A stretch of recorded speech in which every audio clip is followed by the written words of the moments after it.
الحمد للہ رب العالمین والصلاة والسلام علی نبینا محمد وعلی آلہ وصحبہ اجمعین۔ آج ہم ایک ساتھ پڑھیں گے قاعدہ نمبر 3 اور قاعدہ نمبر 4۔ القاعدۃ الثالثہ، پڑھیں کیا ہے انس؟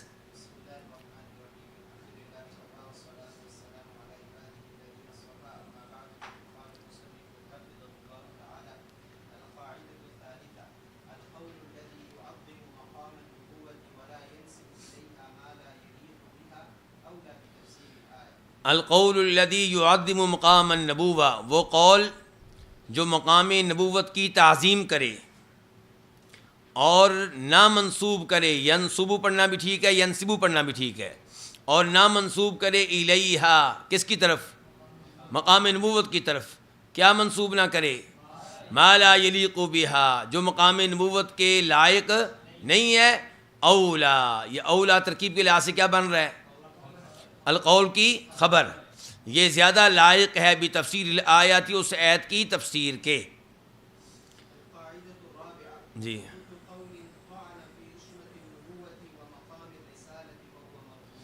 ہر وہ قول طعنا، جو طعن کرے، جو جرح کرے، جو طعن و تشنیع کرے نبوت کی عصمت میں اور مقام رسالت میں، فہو مردود، تو وہ کیا ہے؟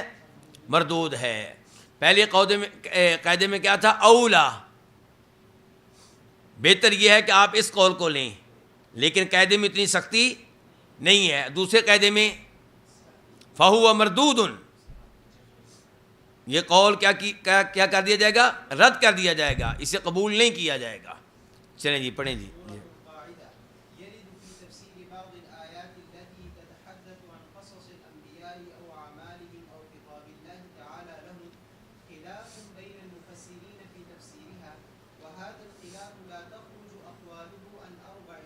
رک جائیں۔ سورۃ القاعدہ، یریدو فی تفسیر بعض الآیات، یریدو کا فاعل تلاش کر کے دیں۔ خلافن، بہت اچھے، خلافن وارد ہوتا ہے ان آیات میں سے کچھ کی تفسیر میں۔ یریدو آتا ہے، وارد ہوتا ہے ان آیات میں سے کچھ کی تفسیر میں۔ کون سی آیات؟ التی تتحدث، جو کلام کرتی ہیں، جو گفتگو کرتی ہیں انبیاء کرام علیہم الصلوۃ والسلام کے واقعات کے بارے میں، یا ان کے اعمال کے بارے میں، یا اللہ تعالیٰ کے ان سے گفتگو کے بارے میں۔ اللہ کی ان سے گفتگو، کن سے؟ انبیاء کرام علیہم الصلوۃ والسلام سے۔ تو ان آیات میں سے کچھ کی تفسیر میں کیا ہو جاتا ہے؟ خلافن، اختلاف ہو جاتا ہے، اختلاف وارد ہوتا ہے بین المفسرین، مفسرین کے مابین، فی تفسیرہا، ایسی آیات کی تفسیر میں۔ وہذا الخلاف، اور یہ اختلاف، لا تخرج اقوالہ، اس کے اقوال 4 صورتوں سے باہر نہیں نکلتے، 4 صورتوں میں سے کوئی نہ کوئی صورت بن رہی ہوگی۔ جی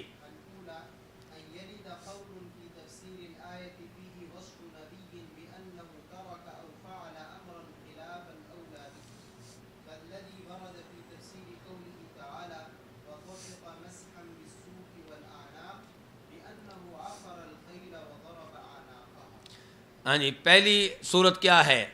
ان یرد قول، کہ کوئی قول آئے، کوئی قول وارد ہو، فی تفسیر الآیاتی، آیت کی تفسیر میں، فی ہی، اس میں، کس میں؟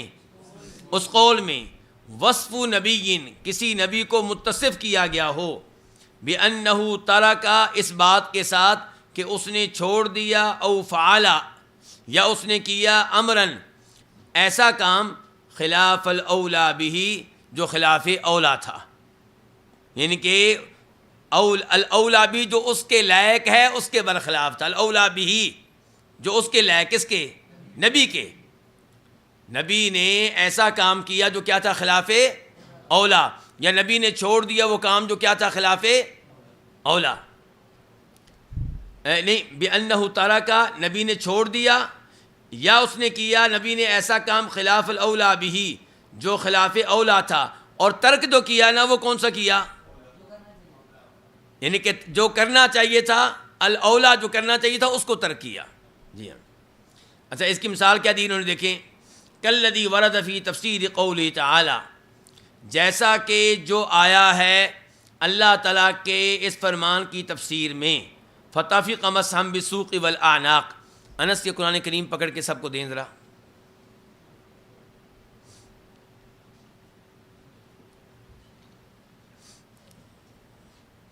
ایک ادھر اس لائن کو دے دے، اس لائن کو.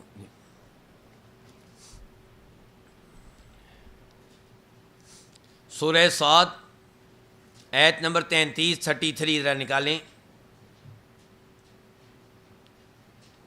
مجھے بھی دے دیں اگر فالتو ہے تو. نہیں ہے میرے خیال میں، تھوڑے ہیں نسخے ہیں تو پھر آپ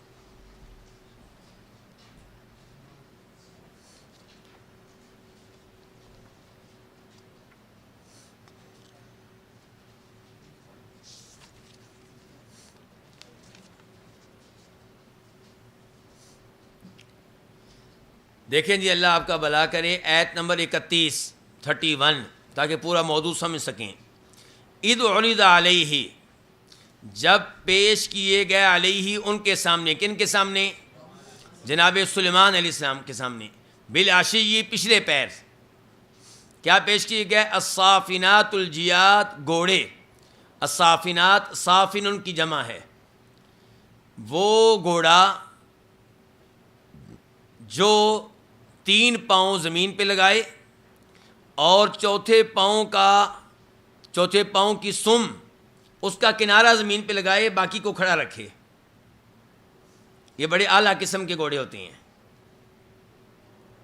اچھا یہ کھڑے ہوتے وقت اس کا انداز یہ ہے.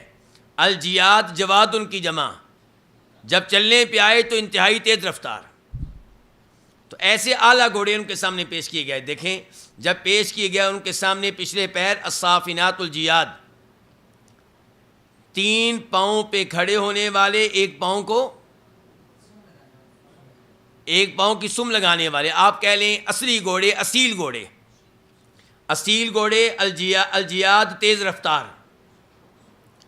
فقال، تو سلیمان علیہ السلام نے کہا انی احببت حب الخیر عن ذکر ربی، بے شک میں نے حب الخیر، الخیر مال، اور مال سے مراد یہاں گھوڑے، میں نے اس مال کی محبت کو احببت عزیز رکھا ہے، اختیار کیا ہے.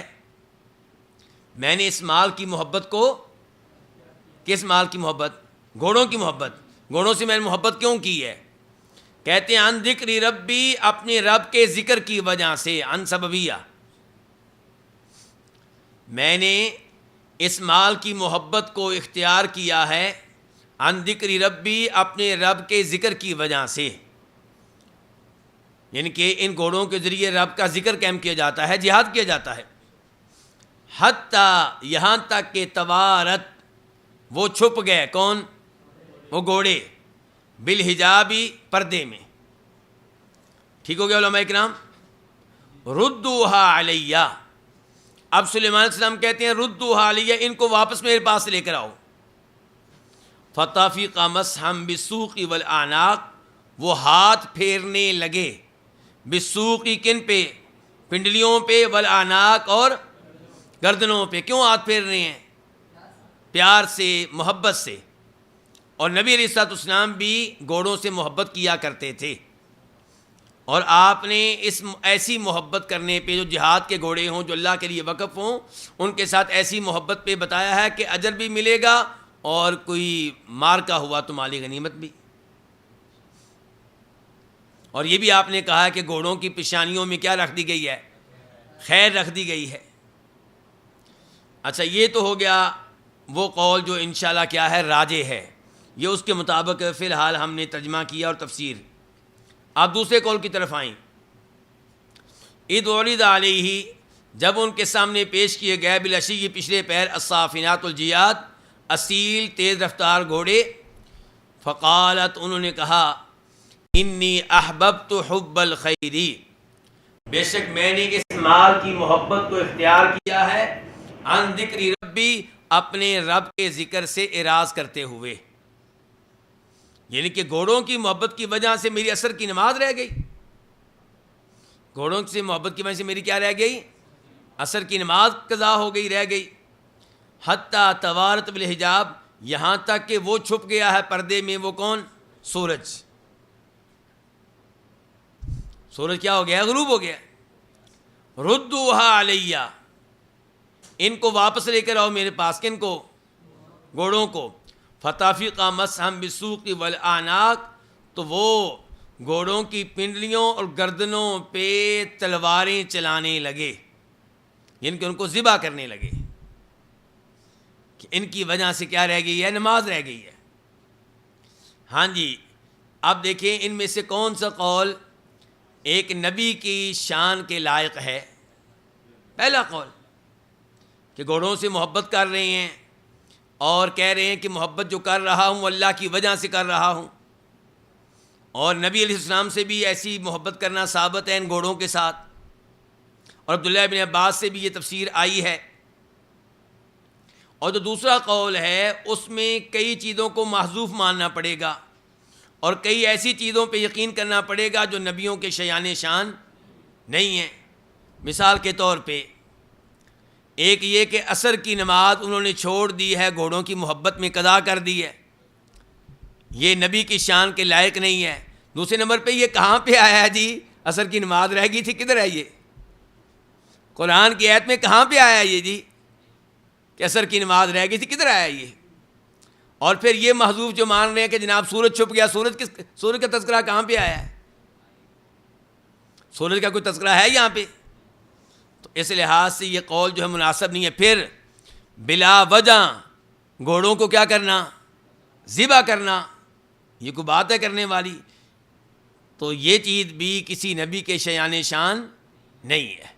اچھا، اب یہ قرآن کریم ذرا 2 منٹ کے لیے ادھر رکھ دیں اور اب پڑھیں دوبارہ اسی کو. تو پہلی صورت کیا ہے؟ ہاں جی فرقان بیٹا یہ بتائیں کہ جتنی تفصیل کے ساتھ اس آیت کو بھی ہم نے پڑھا ہے، میں آپ کو ترجمہ بھی پڑھا رہا ہوں، تو کیا وہاں پہ یہ باتیں اس تفصیل کے ساتھ ذکر ہو سکتی ہیں؟ وقت کا تقاضا وہاں پہ کیا ہوتا ہے؟ بس ترجمہ کریں. اور کہیں کہیں پہ کوئی سیگا پوچھ لیا، کہیں ضروری تفسیر میں بھی راجع قول بتا دیا. مرجو قول کا اور کیوں مرجو، یہ تذکرے کہاں پہ ہوتے ہیں؟ وقت نہیں ہوتا. تو نہ میں تذکرہ کرتا ہوں نہ باقی اساتذہ. کیوں؟ وقت کی کمی کی وجہ سے. تو یہ جو علمی پیاس ہے یہ بجھتی ہے ایسی مجالس میں آ کر، دورات میں، جیسے اس دورے میں آپ شریک ہوئے. تو اس لیے ایسے دورات بڑے قیمتی دورے ہوتے ہیں، ان میں شریک ہوا کریں. اور میں نے پہلے بھی آپ کو بتایا کہ کئی لڑکے شریک ہونے کے لیے کہاں سے آئے تھے؟ فیصل آباد سے. ایک آدھ لڑکا کراچی سے بھی آیا ہوا تھا. لاہور میں چند دن پہلے دورہ ہوا ہے، تصویریں دیکھی اس کی آپ نے؟ شیخ عبد الرحمن ضیاء صاحب نے کروایا بخاری شریف کی کتاب الحیل پہ. ماشاءاللہ دیکھ کے یعنی کہ سکون ملتا ہے کہ ماشاءاللہ دورات کا ذوق ہے طالب علموں میں.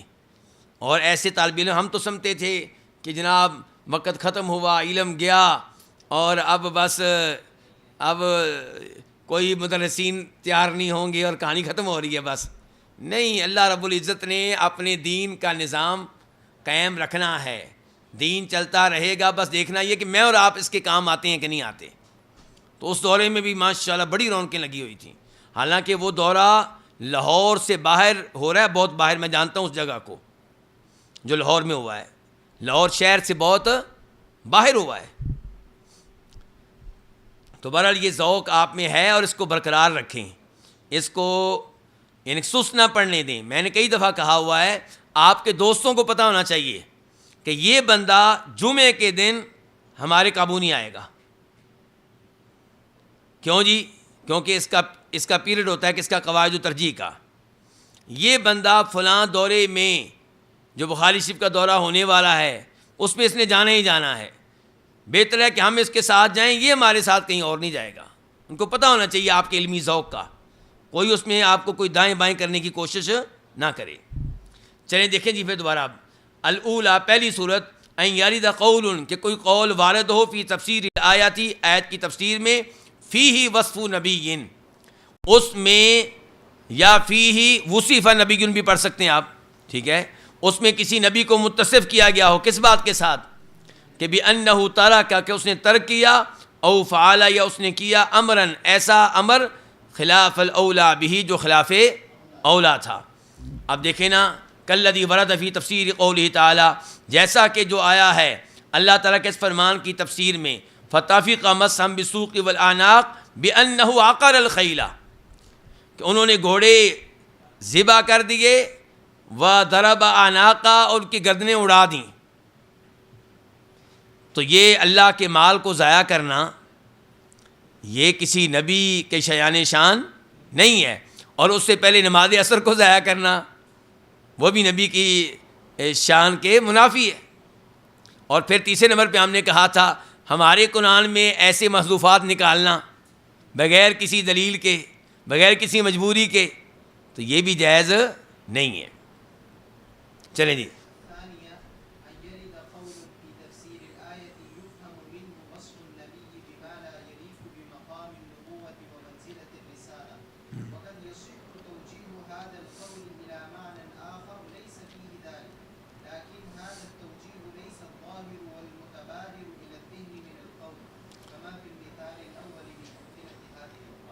دیکھیں دوسری صورت ان یلد قول کہ کوئی قول آئے کسی آیت کی تفسیر میں یفہم منہ سمجھا جا رہا ہو اس قول سے. کیا سمجھا جا رہا ہو؟ وصف النبی نبی کو متصف کرنا کسی ایسے امر کے ساتھ جو مقام نبوت کے لائق نہیں ہے مقام رسالت کے بھی لائق نہیں ہے. وقد یصح اور درست ہو توجیہ ھذا القولی اس قول کی توجیہ کرنا الی معنی آخر کسی دوسرے معنی کی طرف لیس فیہ ذالک جس میں یہ چیز نہ ہو. کیا چیز نہ ہو؟ جس میں یہ چیز نہ ہو جو مقام نبوت کے لائق نہیں ہے. لیکن ھذا توجیہ لیکن یہ توجیہ لیس ظاہرہ لیکن یہ توجیہ ظاہر نہیں ہے اور ذہن سے فوری طور پہ ذہن میں آنے والی نہیں ہے اس قول سے. یہ توجیہ جو ہے اس قول سے فوری طور پہ ذہن میں آنے والی المتبادل ذہن کس کو کہتے ہیں؟ وہ چیز جو فوری طور پہ آپ کے ذہن میں آئے. یعنی کہ یہ توجیہ جو ہے یہ لینے کے لیے ذہن لڑانا پڑے گا تھوڑی سی محنت کرنا پڑے گی تھوڑا سا غور کرنا پڑے گا. اس کی مثال کیا ہے؟ کہتے ہیں اس کی مثال پہلی مثال ہے اس قاعدہ کی مثالوں میں سے. اس قاعدہ کی کتنی مثالیں آگے دیکھیں ذرا. ایک ہی مثال ہے. کتنی مثالیں ہیں؟ لیکن آپ جانتے ہیں کہ جو کتاب ہم پڑھ رہے ہیں یہ اصل میں کیا ہے؟ کسی اور کتاب کا اختصار ہے. تو یہ جب مختصر کیا ہے تو بھول گئے ہیں یہ کہ میں نے تو یہاں پہ مثال دینی ایک ہے. مختصر کرتے ہوئے تبدیلیاں انہوں نے کی ہیں لیکن یہاں پہ یہ تبدیلی رہ گئی ہے. یہاں پہ یہ کہہ دینا کافی تھا جیسا کہ اس قاعدہ کی مثال میں آئے گا کما سیاتی فی المثال لہذا القاعدہ مثلا. ٹھیک ہے چلیں جی. تو وہ مثال آگے آئے گی ابھی ہم نے پڑھنی ہے. وظنوا انہم قد کذبوا. جی پڑھیں جی.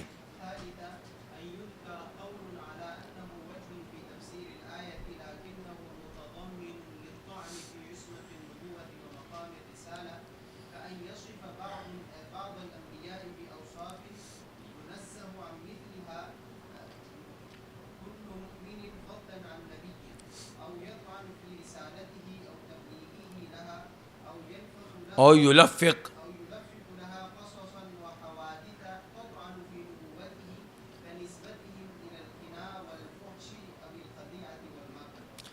اچھا جی. تیسری صورت ان یذکر قول کہ کسی قول کا تذکرہ کیا جائے علی انہ وجہ اس طریقے سے کہ وہ آیت کی تفسیر میں وجہ ایک صورت ہے آیت کی تفسیر کی اوجہ میں سے ایک وجہ ہے. لیکنہ متضمن لیکن وہ مشتمل ہے کس چیز پہ؟ سیف اللہ لطعن فی عصمت النبوہ وہ مشتمل ہے اس طعن پہ اس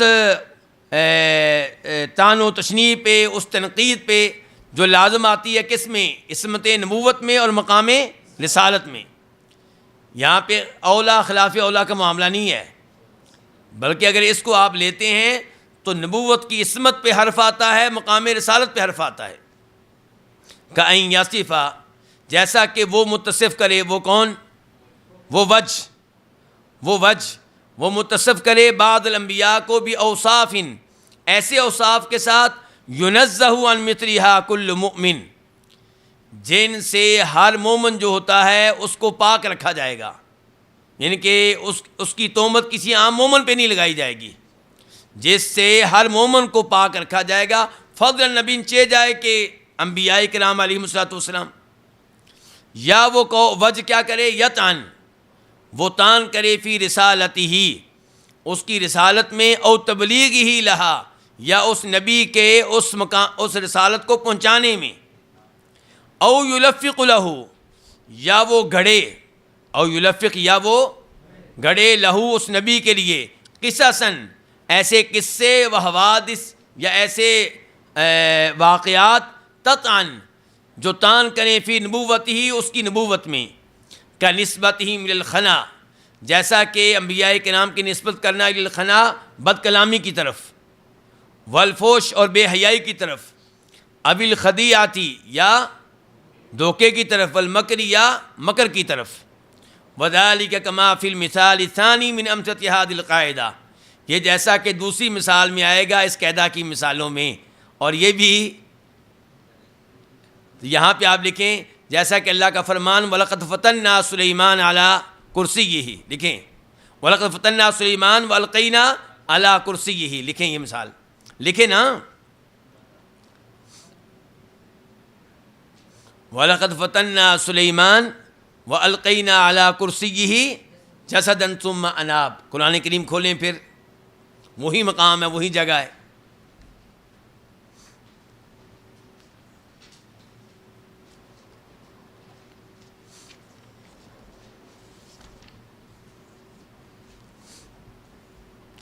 دیکھیں جی، وَلَقَدْ فَتَنَّا سُلَيْمَانَ، اور البتہ تحقیق ہم نے آزمائش کی، کس کی؟ سلیمان علیہ السلام کی، وَأَلْقَيْنَا، اور ہم نے ڈال دیا، عَلَىٰ كُرْسِيِّهِ، ان کی کرسی پہ، جسدن، ایک جسم، ثم اناب، پھر انہوں نے رجوع کیا۔ ہاں جی، اب اس سے کیا مراد ہے؟ ایک قول یہ ہے کہ اس سے مراد یہ ہے کہ وہ جو صحیح بخاری کی حدیث ہے کہ سلیمان علیہ السلام نے کہا تھا کہ میں اپنی بیویوں کے پاس جاؤں گا، اور وہ کتنی بیویاں تھیں؟ 199 کا بھی آیا کہ روایت میں 70 کا بھی آیا ہے، تو میں ان کے پاس جاؤں گا اور ہر بیوی ایک بچے کو جنم دے گی، اور یہ سارے کے سارے ساتھ کیا بنیں گے بچے؟ مجاہد بنیں گے، گھڑ سوار بنیں گے، شہ سوار بنیں گے، اور ظاہر ہے کہ سالے کے سالے سلیمان علیہ السلام کے وارث بھی بنیں گے۔ لیکن انشاءاللہ نہیں کہا، تو پھر کتنے بچے پیدا ہوئے؟ ایک، اور وہ بھی ناقص، ادھورا، جو صحیح معنوں میں ان کی کرسی کا وارث بننے کے قابل نہیں تھا۔ تو علماء کرام کہتے ہیں کہ اس آیت میں اس حدیث میں آئی ہوئی آزمائش کی طرف اشارہ ہے۔ اب دیکھیں، وَلَقَدْ فَتَنَّا سُلَيْمَانَ، اور البتہ تحقیق ہم نے آزمائش کی سلیمان علیہ السلام کی، اور ہم نے ڈال دیا ان کی کرسی پہ ایک جسم، یعنی کہ ان کی کرسی کا وارث بنا دیا ایک جسم کو جو معذور ہے، مطلب ثم اناب، پھر انہوں نے رجوع کی اللہ تعالیٰ کی طرف، گویا کہ اللہ سے توبہ کی کہ میں نے انشاءاللہ وغیرہ نہیں کہا۔ دوسرا قول جو بیان کیا گیا ہے وہ یہ ہے کہ سلیمان علیہ السلام سے اللہ تعالیٰ نے کچھ مدت کے لیے تخت چھین لیا تھا، اور وہ حوالے کر دیا تھا ایک جن کے جس کا نام صخر تھا۔ کس کے حوالے کر دیے تھے؟ ایک جن کے جس کا نام کیا تھا؟ صخر تھا۔ وجہ کیا بنی؟ ایسا کیوں ہوا سلیمان علیہ السلام کے ساتھ؟ یہ آزمائش ان پہ کیوں آئی؟ اس لیے کہ ان کی بیویوں میں سے ایک بیوی بت پرست تھی۔ کس کی پوجا کرنے والی تھی؟ بتوں کی۔ جتنا عرصہ ان کے گھر میں بتوں کی عبادت ہوتی رہی، اتنا ہی عرصہ اللہ تعالیٰ نے ان سے اقتدار لے کر، تخت لے کر کسی جن کے حوالے کر دیا، جس کا نام کیا تھا؟ صخر۔ ہوا کیا تھا اصل میں، کیسے یہ سب کچھ ہو گیا؟ سلیمان علیہ السلام کی وہ انگوٹھی جس میں لکھا ہوا تھا اسم اعظم، وہ ان کی لونڈی کے ذریعے پہنچ گئی کس کے پاس؟ صخر کے پاس۔ صخر کیا ہے؟ جن ہے، تو پھر اقتدار بھی اس کے پاس پہنچ گیا۔ اچھا پھر کیا ہوا؟ جب اللہ نے اقتدار واپس کرنا چاہا تو کیا ہوا؟ صخر سے وہ انگوٹھی گر گئی دریا میں۔ اب اس کو اپنے منہ میں لے لیا کسی مچھلی نے، وہ مچھلی شکار ہو کر آ گئی کس کے پاس؟ سلیمان علیہ السلام کے پاس۔ سلیمان علیہ السلام نے اس مچھلی کو جب چیرا تو انہوں نے خود چیرا ہوگا یا غلاموں نے، نوکروں نے، جیسے بھی ہوا، تو پھر انگوٹھی ان کے پاس آ گئی، تو اقتدار بھی دوبارہ ان کے پاس آ گیا۔ کتنی زبردست کہانی ہے یہ۔ تو یہ جو کہانی ہے یہ سلیمان علیہ السلام کے شایان شان نہیں ہے، یہ ان کے منصب میں طعن ہے۔ تو ایسی تفاسیر کو کیا کر دیا جائے گا؟ رد کر دیا جائے گا۔ چلیں اب دیکھیں، یہ مثال تھی اس کی، وَلَقَدْ فَتَنَّا سُلَيْمَانَ وَأَلْقَيْنَا عَلَىٰ كُرْسِيِّهِ ثُمَّ أَنَابَ۔ الرابعہ، جی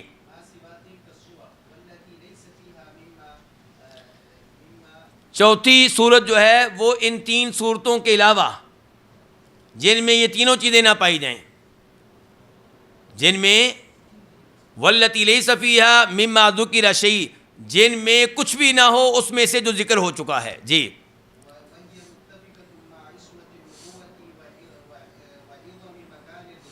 اور یہ متفق ہوں عصمت نبوت کے ساتھ اور مقام رسالت کی عظمت کے ساتھ، جی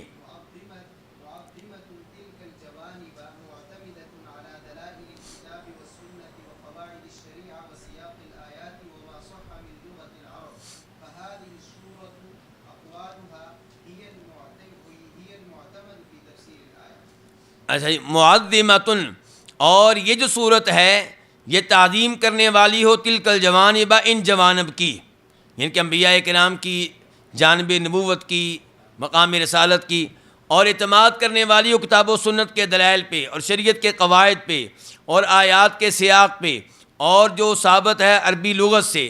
فہادی صورت، تو یہ چوتھی صورت جو ہے، اقوالہا، اس کے اقوال ہی قابل اعتماد ہوں گے کسی آیت کی تفسیر میں۔ اچھا جی، اب جی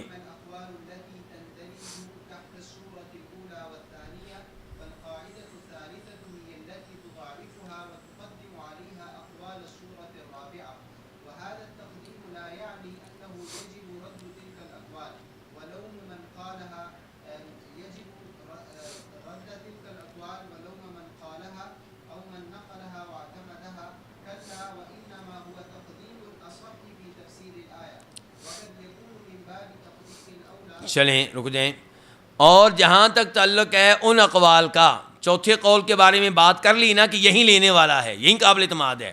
جہاں تک تعلق ہے ان اقوال کا جو داخل ہوتے ہیں پہلی صورت کے نیچے اور دوسری صورت کے نیچے، تو تیسرا قاعدہ کون سا ہے نواز؟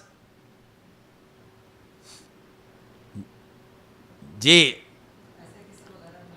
القول الذي يعظم مقام النبوة ولا ينسب إليها ما لا يليق بها أولى بتفسير الآية۔ آج نہیں پڑھا؟ یہ تیسرا قاعدہ ہے نا، سمجھ گئے نا؟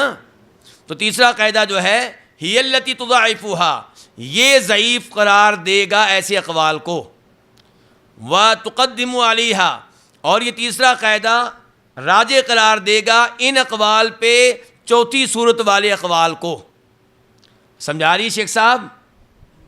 یعنی کہ جو اقوال کس پہلی صورت کے نیچے آتے ہیں اس میں کیا ہے کہ کسی نبی کو متصف کیا گیا ایسے کام کے ساتھ کہ اس نے وہ کام کیا جو خلاف اولا ہے، یا اس میں کوئی ایسا قول آ گیا جس سمجھا جا رہا ہے کہ نبی کو متصف کیا جا رہا ہے ایسے چیز کے ساتھ جو مقام نبوت کے لائق نہیں ہے، تو ایسے جو اقوال ہوں گے تیسرا قاعدہ تقاضا کرے گا کہ ان کو ضعیف قرار دیا جائے اور ان پہ راجح قرار دیا جائے، فوقیت دی جائے، ترجیح دی جائے چوتھی صورت والے اقوال کو، جی۔ لیکن یہ جو تقدیم ہے، یہ جو ترجیح دینا ہے، اس کا یہ مطلب نہیں ہے کہ انہو یجب رد تلک الاقوال، کہ ان اقوال کو رد کر دینا واجب ہے ولوم من قالها، اور ملامت کرنا اس کو جس نے وہ اقوال کہے ہیں یا جس نے یہ نقل کیے ہیں اور جس نے ان پہ اعتماد کیا، کلا نہیں وانما هو تقدیم الاصح، بس اتنی بات ہے کہ جو صحیح ترین قول ہے اس کو فوقیت دی جائے گی آیت کی تفسیر میں، اور ممکن ہے کہ یہ چیز ہو من باب تقدیم الاولا۔ ٹھیک ہو گیا؟ چلیں جی، ہاں جی۔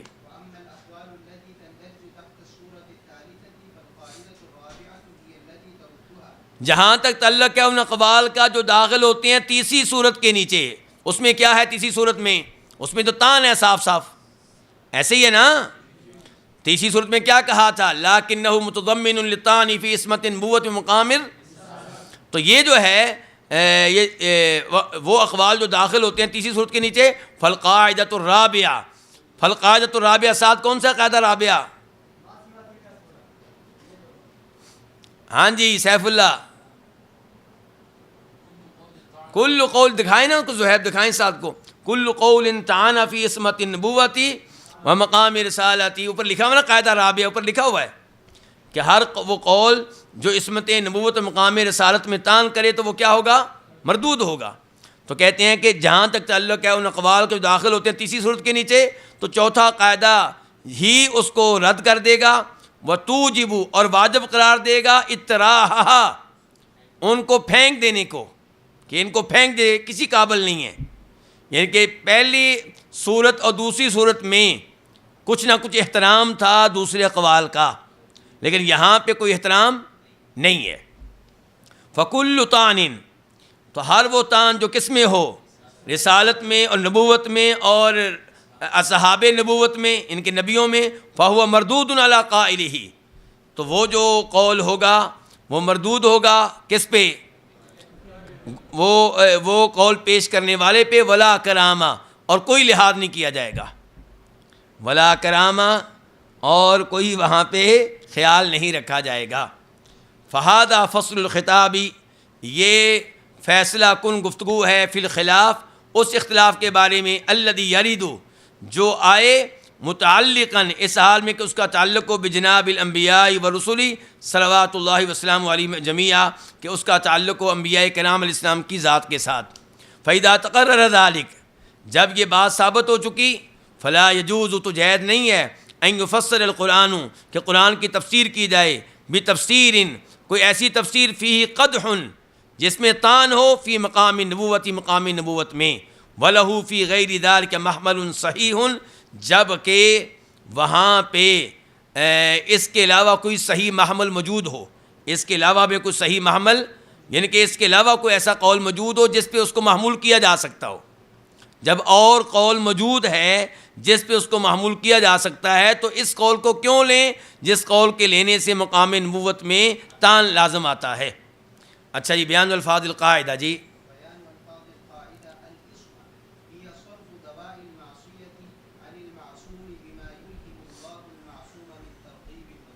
عصمت کا مطلب یہ ہے کہ معصوم سے معصیت کے اسباب کو پھیر دینا،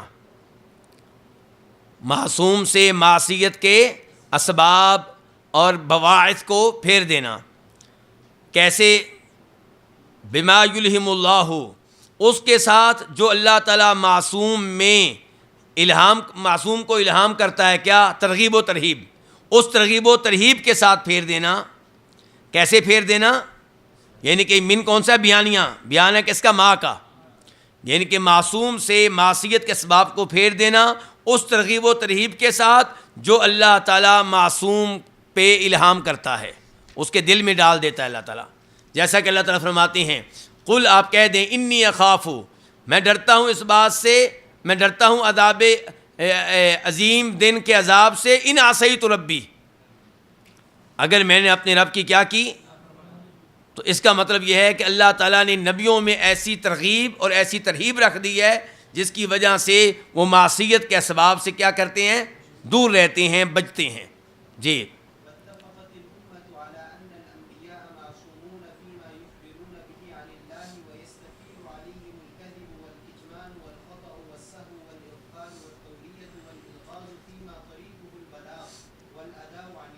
چلیں یہاں رک جائیں۔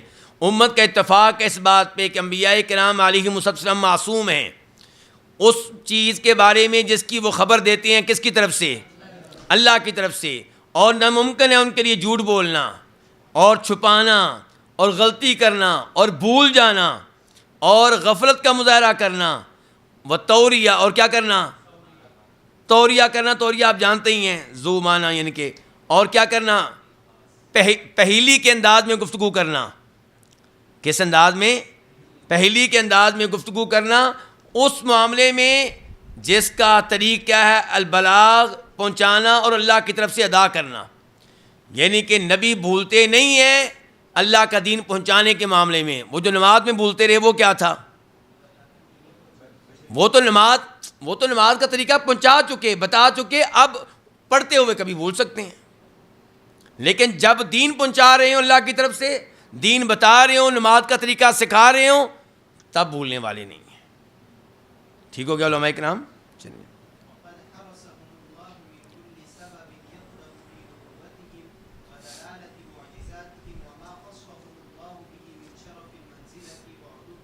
اور اللہ نے ان کو محفوظ رکھا ہے ہر اس سبب سے جو تان کا سبب بنے ان کی نبوت میں اور ان کے معجزات کی دلالت میں اور اس عظیم منزلت میں اور عظیم مقام میں جس کے ساتھ اللہ نے ان کو خاص کیا ہے. جی.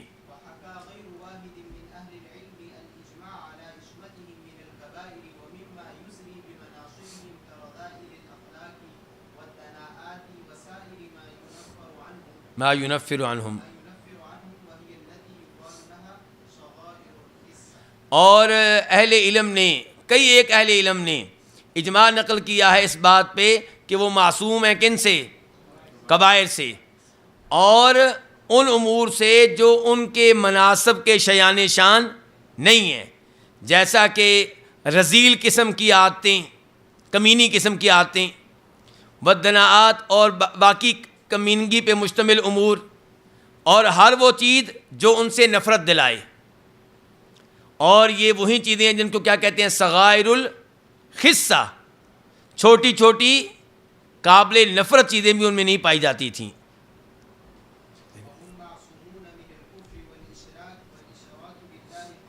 اور وہ نبوت سے پہلے کفر و اشراک سے معصوم ہیں. اور یہاں پہ دیکھیں یہ نہیں کیا کبائر سے، کیا کہا ہے؟ کفر و اشراک سے معصوم ہیں. کب؟ نبوت سے پہلے. جی. اور اس پہ اہل علم کا اجماع ہے، یعنی کہ جن باتوں پہ اجماع ہے وہ یہ کہ نبی بننے سے پہلے وہ معصوم ہے کفر و شرک سے، نبی بننے کے بعد وہ معصوم ہے کفر و شرک سے بھی اور کبائر سے بھی. اور ایسے ہی وہ معصوم ہے چھوٹی چھوٹی ان حرکتوں سے جو کمینگی پہ مشتمل ہیں، جن کی وجہ سے کسی آدمی سے انسان کو کیا ہو جاتی ہے؟ نفرت ہو جاتی ہے. ایسی چیزوں سے بھی وہ کیا ہیں؟ محفوظ ہیں. چلیں جی. لو جی اب یہ مثال سمجھنے والی ہے، دھیان سے. جی.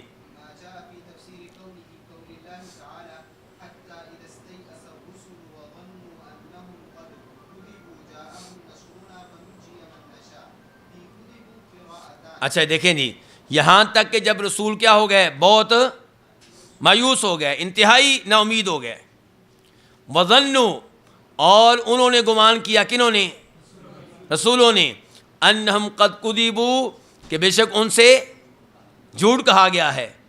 تو جاءہم نصرنا، ان کے پاس ہماری مدد آئی. فنجی من نشاء، تو نجات ان کو دی گئی جن کو ہم نے چاہا کہ نجات دیں. اچھا اب دیکھیں یہاں پہ ایک قرات کیا ہے؟ کذبوا، اور ایک قرات کیا؟ کذبوا. دیکھیں پڑھیں جی. جی جی.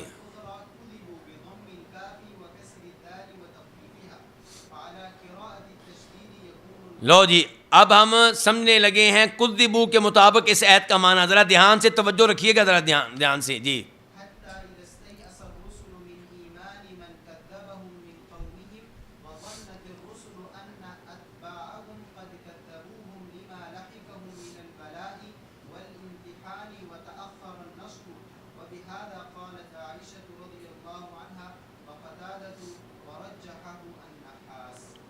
دیکھیں یہاں پہ تشدید والی قرات کے مطابق معنی اس آیت کا یہ ہوگا، ساتھ ساتھ آیت کی طرف بھی دیکھتے رہیں، عبارت کی طرف بھی دیکھتے رہیں، یہاں تک کہ رسول بہت مایوس ہو گیا کس چیز سے؟ ان لوگوں کے ایمان لانے سے جنہوں نے ان کی تکذیب کی ان کی قوم میں سے، ان کے کافروں کے ایمان لانے سے وہ کیا ہو گئے؟ مایوس ہو گئے۔ وَظَنَّتِ الرُّسُلُ، اب ظنّ کا فاعل کس کو بنایا گیا ہے؟ رسولوں کو، ٹھیک ہو گیا۔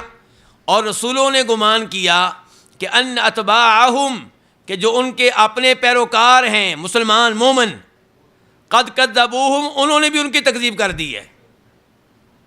انہوں نے تکذیب کیوں کر دی ہے جی؟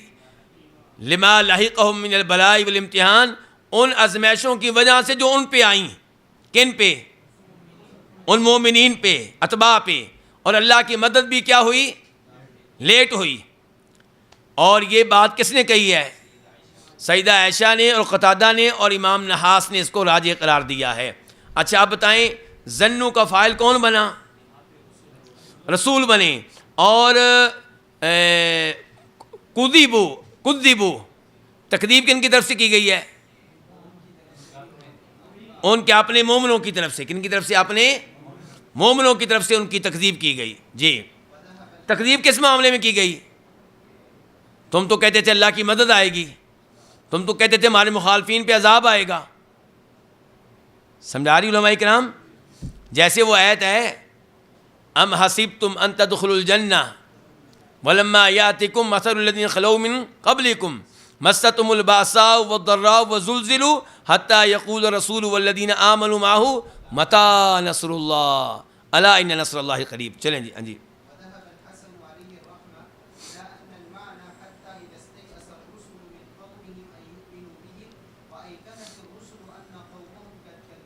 رک جائیں۔ اور حسن، یہ اب کذبوا کی قرات میں تفسیر نمبر 2، کذبوا کی قرات میں تفسیر نمبر 2، حسن اس طرف گئے ہیں کہ معنی یہ ہے کہ یہاں تک کہ جب رسول مایوس ہو گئے اپنی قوم سے کہ وہ ان پہ ایمان لائیں گے، یہاں تک تو اوپر والا یہ ایک ہی ابھی تک، آگے اور رسولوں کو یقین ہو گیا۔ اوپر کیا تھا؟ گمان۔ یہاں پہ رسولوں کو کیا ہو گیا؟ کہ ان قومہم، کہ ان کی قوم نے ان کی تکذیب کی ہے۔ کون سی قوم؟ کافر، کافر۔ اور واقعی رسولوں کو یقین تھا کہ جب انتہائی مایوس ہو گئے، اس کا مطلب یہ کہ یقین ہے کہ ہماری تکذیب کر رہے ہیں یہ لوگ۔ اور تکذیب کس معاملے میں کی انہوں نے؟ تم کہتے تھے ہمارے اوپر عذاب آئے گا، اگر ہم تمہارے اوپر ایمان نہ لائے تو عذاب آئے گا، کیوں نہیں آتا عذاب؟ وَيَقُولُونَ مَتَىٰ هَٰذَا الْوَعْدُ إِن كُنتُمْ صَادِقِينَ، قیامت کرتے ہو کب آئے گی؟ چلیں ہاں جی۔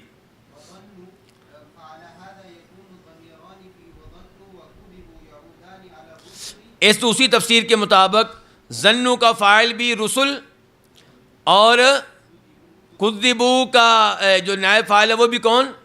رسل۔ جی جی۔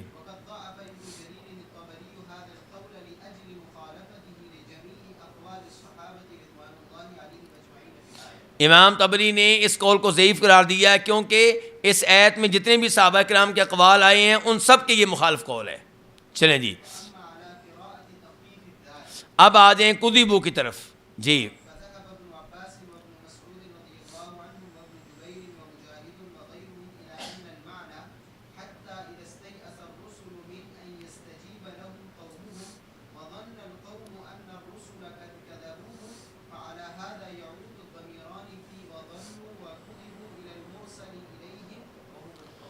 دیکھیں یہ دھیان سے سمجھیں، پورا دماغ یہاں پہ رکھیں ذرا دھیان سے۔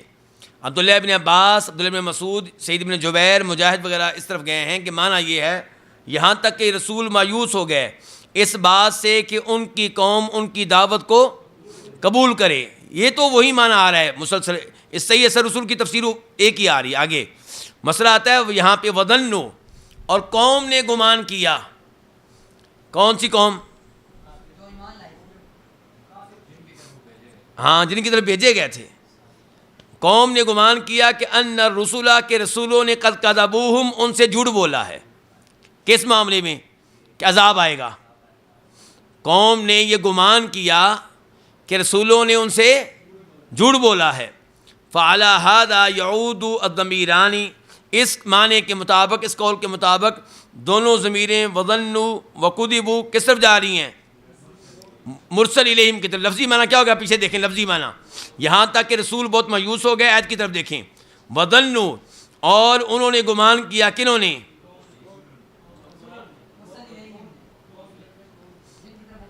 نہیں یہ نیچے نے بتایا ہے نا، ضمیر قوم نے، ٹھیک ہے، قوم کی طرف، بالکل نیچے وضاحت آ گئی ہے۔ وظنوا اور قوم نے گمان کیا، رسول قوم سے مایوس ہو گئے اور قوم نے گمان کیا کہ انہم قد کذبوا کہ ان سے جھوٹ بولا گیا، کن سے؟ قوم سے، اور جھوٹ بولنے والے کون ہیں؟ رسول۔ چلیں جی آگے، فرویہ، یہ فرویہ غلط ہے، اس سے کئی بہت ان کے وہ پڑھ رہا ہے، شک و شبہ پڑھ رہا ہے، جبکہ اصل کتاب میں ہے ورویہ، اور وہ بالکل صحیح ہے، تاکہ پتہ چلے کہ یہ ایک نئی چیز بیان ہونے لگی ہے۔ جی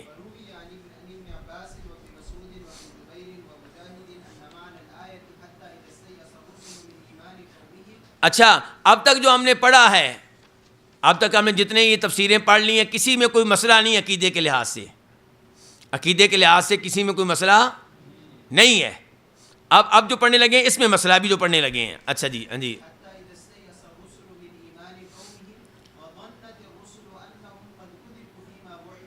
یہاں تک کہ جب رسول مایوس ہو گئے اپنی قوم کے ایمان سے، وظنت الرسل، اور رسولوں نے گمان کیا کہ ان سے جھوٹ کہا گیا تھا، نعوذ باللہ، جھوٹ کہنے والا اللہ، جھوٹ کہنے والا کون؟ اللہ نے وعدہ کیا تھا کہ میں مدد کروں گا اور مخالفین کو میں ہلاک و برباد کر دوں گا۔ سمجھا رہی علماء کرام؟ یعنی کہ رسولوں نے گمان کیا کہ ان سے جھوٹ کہا گیا اس مدد کے معاملے میں جس کا ان سے وعدہ کیا گیا تھا۔ اور سمجھا رہی علماء کرام؟ گویا کہ رسول یہ گمان کر رہے ہیں کہ نعوذ باللہ اللہ نے ان سے کیا کہا ہے؟ جھوٹ کہا ہے۔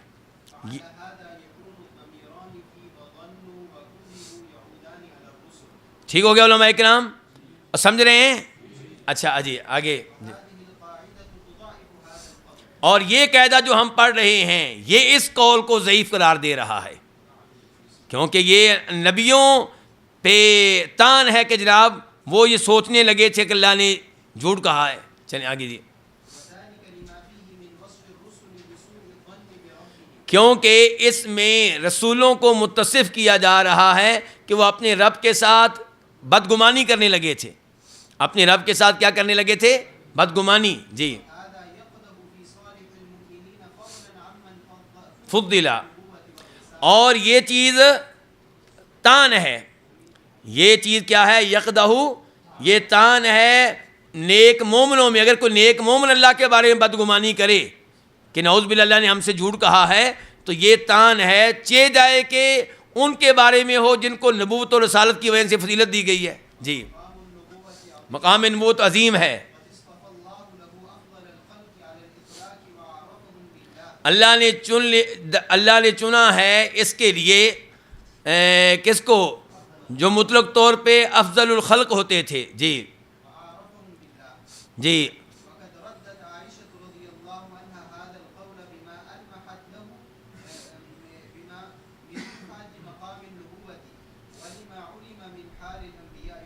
سیدہ عائشہ نے اس قول کو رد کر دیا ہے اس چیز کے ساتھ جس کی طرف انہوں نے اشارہ کیا ہے، جس کو انہوں نے مد نظر رکھا ہے، وہ کیا؟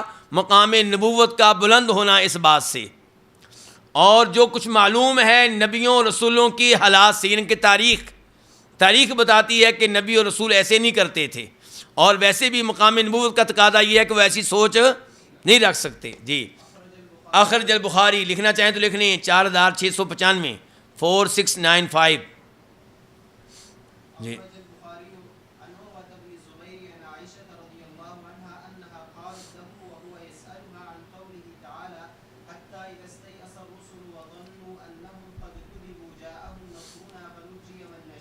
رک جائیں، امام بخاری روایت کرتے ہیں عروہ بن زبیر سے، وہ سیدہ عائشہ سے، سیدہ عائشہ نے ان سے کہا، کن سے کہا؟ ساتھ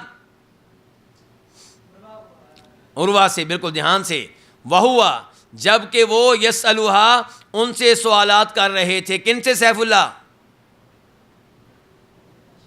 سیدہ عائشہ سے، عن قولہ تعالی، اللہ کے فرمان کے بارے میں، حتیٰ اذا استیأس الرسل، آیت کا ترجمہ پھر دھیان سے سن لیں، یہاں تک کہ جب رسول بہت مایوس ہو گئے، وظنوا، اور انہوں نے گمان کیا، انہم قد کذبوا کہ بے شک ان سے کیا کہا گیا، جھوٹ کہا گیا، تو ان کے پاس ہماری مدد آئی، فنجیہ تو نجات ان کو دی گئی جن کو ہم چاہتے تھے۔ جی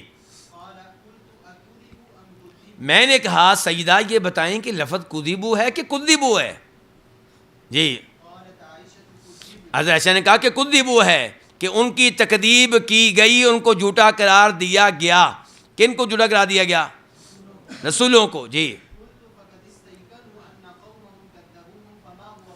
میں نے کہا کہ سیدہ اگر تکذیب، دیکھیں میری طرف دیکھیں، میں نے کہا کہ اگر مسئلہ تکذیب کا ہے تو پھر لفظ ظنوا نہیں آنا چاہیے تھا، پھر تو نبیوں کو یقین تھا کہ ہماری قوم ہماری تکذیب کر رہی ہے، پھر لفظ کیا آنا چاہیے تھا؟ ایقنوا۔ پھر لفظ کیا آنا چاہیے تھا اگر معاملہ یہ ہوتا؟ دیکھیں تو میں نے کہا فقد استیقنوا، انہیں تو یقین تھا کہ ان کی قوم نے ان کی تکذیب کی ہے، تو ظن کیا ہے؟ یہ ظن کیا ہے؟ جی ہاں میری لعمری، میری عمر کی قسم، انہیں یقین تھا اس بات کا۔ جی تو میں نے کہا تو پھر یہ کیا ہے کہ وظنوا انہم کذبوا، کہ انہوں نے گمان کیا کہ ان سے جھوٹ کہا گیا ہے۔ اب یہ معنی خطرناک بن رہا ہے، وظنوا انہم، کہ انہوں نے گمان کیا کہ ان سے جھوٹ کہا گیا۔ جھوٹ کہنے والا کون؟ نعوذ باللہ، نعوذ باللہ اللہ رب العزت۔ جی سیدہ نے کہا معاذ اللہ، اللہ بچائے اسی بات سے۔ جی رسول اپنے رب کے ساتھ ایسا گمان نہیں کر سکتے۔ تو پھر یہ آیت کیا کہتی ہے؟ اس آیت کا کیا مطلب ہے؟ اس سے مراد رسولوں کے پیروکار ہیں جو اپنے رب پہ ایمان لائے اور نبیوں کی تصدیق کی۔ جب ان پہ دراز ہوگی کیا؟ آزمائش اور مدد ان سے کیا ہو گئی؟ یہاں تک کہ رسول بھی مایوس ہو گئے ان کی طرف، ان سے جنہوں نے ان کی تکذیب کی ان کی قوم میں سے۔ جی تو رسولوں نے گمان کیا کہ اب تو ان کے پیروکاروں نے بھی ان کی تکذیب کر دی ہے، اب تو ان کے پیروکار جو ہیں انہوں نے بھی ان کی تکذیب کر دی ہے۔ جی تب اللہ تعالیٰ کی مدد آئی۔ جی سیدہ عائشہ کے ساتھ ساتھ ائمہ تفسیر نے بھی اس قول کو ضعیف قرار دیا ہے، کیونکہ یہ مخالف ہے کس کے؟ مقام نبوت کی تعظیم اور اس چیز کی نسبت کی وجہ سے رسولوں کی طرف جو ان کے لائق نہیں ہے۔ جی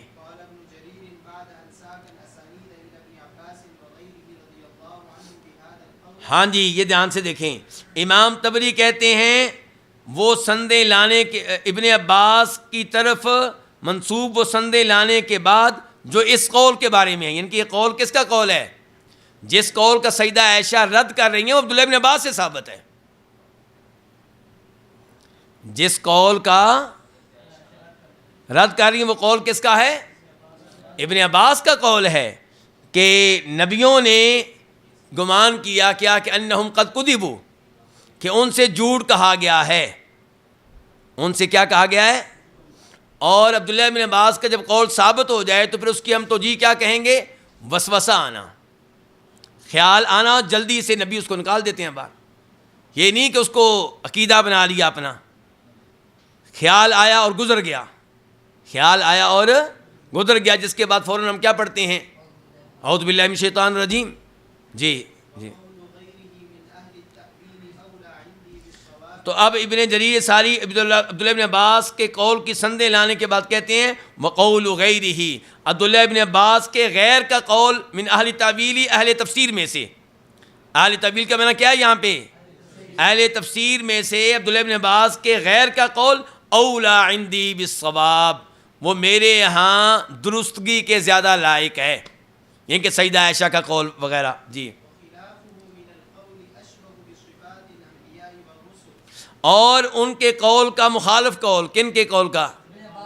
اشبہ، وہ انبیاء کرام اور رسولوں کی صفات کے زیادہ مشابہ ہے، وہ یعنی کہ انہیں اللہ تعالیٰ پہ مکمل یقین ہوا کرتا تھا، وہ بدگمانی نہیں کرنے والے تھے علیہم الصلوۃ والسلام۔ جی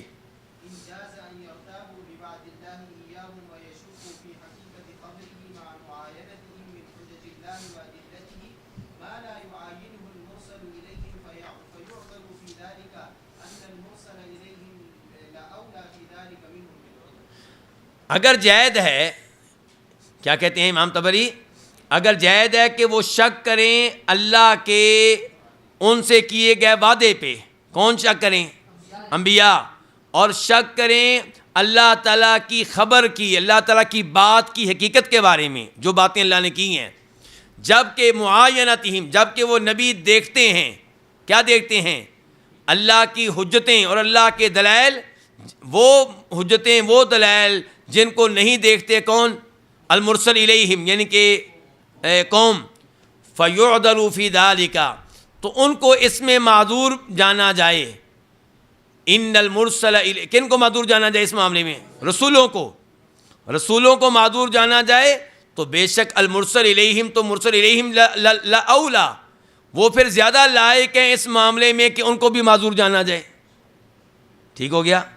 تو اس لیے یہ قول کہتے ہیں کہ ٹھیک نہیں ہے، وہ شک نہیں کر سکتے، نہ نبی شک کر سکتے ہیں، اور امید یہ ہے کہ پیروکار بھی شک نہیں کرتے۔ جی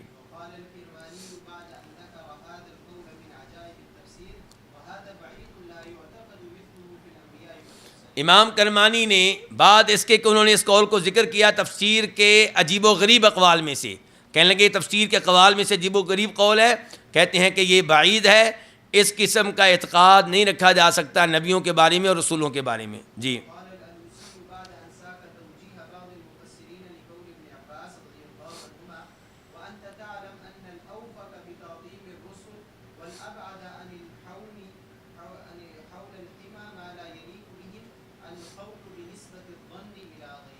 امام آلوسی کہتے ہیں بعد اس کے کہ انہوں نے ذکر کیا بعد مفسرین کی توجیہ جو عبداللہ ابن عباس کے قول کے بارے میں ہے، کیونکہ عبداللہ ابن عباس کے قول کا مطلب یہ ہو سکتا ہے، یہ ہو سکتا ہے، یہ ہو سکتا ہے، اس توجیہ کو ذکر کرنے کے بعد کہتے ہیں وَأَنْتَ تَعْلَمُ، اور تم جانتے ہو اے میرے مخاطب کہ رسولوں کی تعظیم کے زیادہ مطابق وَالْأَبْعَدَ عَنِ الْحَوْمِ، اور زیادہ دور اس چراگاہ کے ارد گرد گھومنے سے جو نبیوں کے لائق نہیں ہے۔